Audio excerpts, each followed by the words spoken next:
The first rule of filmmaking is simple: control the story, but this wasn't my story anymore. The Forest of No Return sits just outside a forgotten town in southern Nigeria. Locals call it Igbo Akata, a place where people enter but never leave.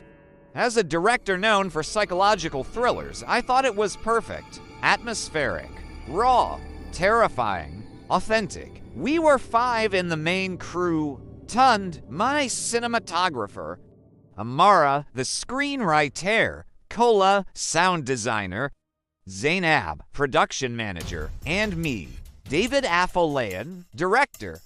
The plan was simple: shoot a low-budget crime thriller about a missing hiker whose disappearance exposes a ritualistic cult operating in the forest. Ironically, that was fiction. On the first day of scouting, the forest felt wrong. No insects, no birds, just silence thick enough to suffocate thought. The trees were tall and twisted, their branches clawing at the sky like frozen hands. "Sound is dead here," Kola whispered, checking his equipment. "It's like the forest is swallowing frequencies." I laughed it off. Then Tund found the first camera, half buried in the mud, old, broken, the memory card still inside. We thought it belonged to some amateur filmmaker who never came back for it. I told Tund to back up the footage. Maybe we could use it as promotional mystery. That night, back at the lodge, we watched it. The footage showed 3 young men walking through the same forest, joking, filming each other. Then the camera jolted violently. One of them screamed. And in the background, just for a second, we saw it, a figure.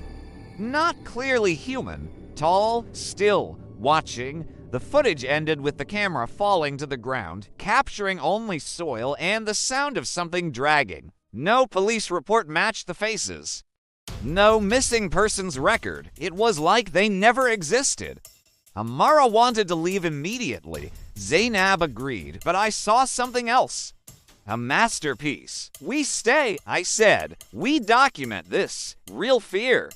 Real mystery. Greed disguises itself as ambition.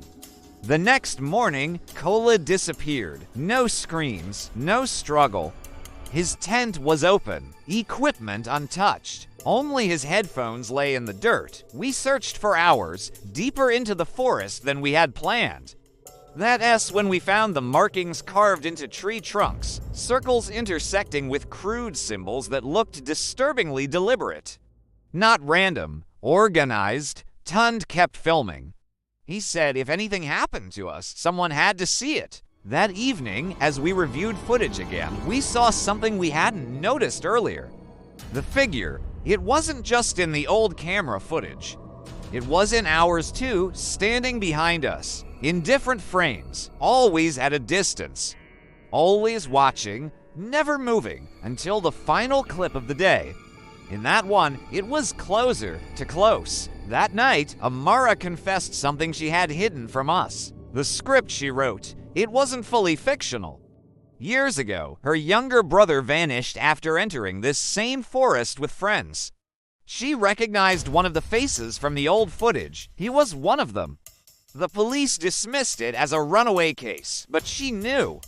"This forest doesn't just take people," she said quietly. "It erases them." Around to 17 a.m., we heard chanting. Low, rhythmic, not from one voice, but many. Tund grabbed his camera. I followed with a flashlight. The chanting led us to a clearing we had never seen before. Torches burned in a perfect circle, and there they were.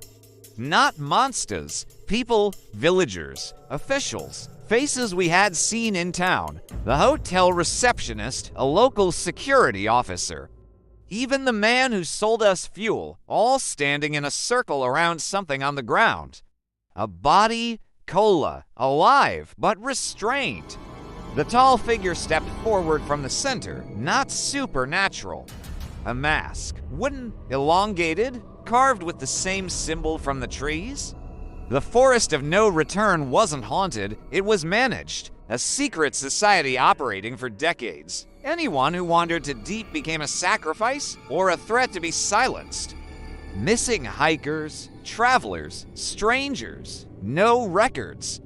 No investigations, because the investigators were part of it. Ton filmed everything. And that was our mistake. The chanting stopped. Every masked face turned toward us. I remember running. I remember Amara screaming somewhere behind me. I remember Ton refusing to stop filming even as they grabbed him. I made it out of the forest, alone. The police report says the rest of my crew abandoned the project and fled town. There is no evidence they were harmed. The lodge owner claims we never checked in. The town denies knowing us. When I submitted Ton's recovered footage to the authorities in Abuja, it was returned to me, blank. Wiped clean. I am telling this story now because I found something yesterday.